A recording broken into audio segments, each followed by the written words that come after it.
I called the piece Nonatum Bulgar because we are in Nonatum right now. This is the oldest part of Newton, the oldest village in Newton. Newton has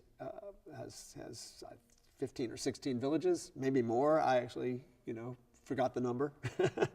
But Newton is a city that is composed of a whole bunch of villages. Now this village, still uses the Indian name for the village, which shows you how old it is.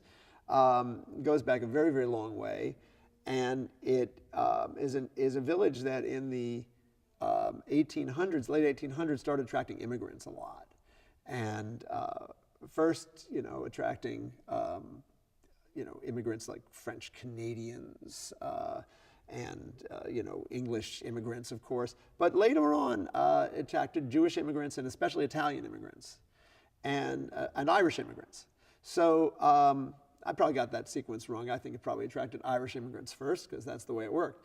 But the Jewish immigrants showed up here very heavily in the 1890s, which was a typical immigration pattern from Eastern Europe.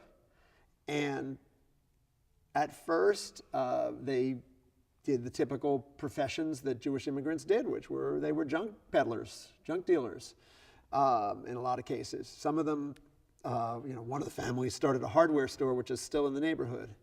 And so you walk around this neighborhood, if you walk around on Watertown Street, which is the local street, you still see a lot of the original buildings. And the original warehouse buildings, some of the original factory buildings are still around. So it was a neighborhood that was both industrial and residential, and very typical of immigrant neighborhoods where people really worked in the neighborhood. Now the Jewish community in about 1912 finally was strong enough to build their first synagogue. And so that synagogue, which is called the Adams Street Shul, celebrated its 100th anniversary just last December. And when they opened that synagogue in 1912, they had a grand march down Adams Street. So I thought about that.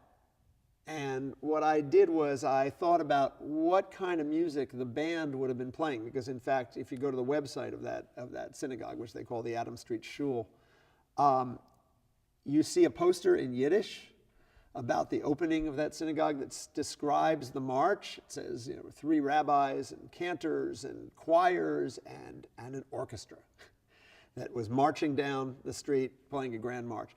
So I kind of envisioned that. And for me, that's very easy to do because that's a world that I live in very much. I come from 4 generations of klezmers in my family. So they were Jewish wedding musicians, and I could kind of imagine really in 1912 just what that march would have been.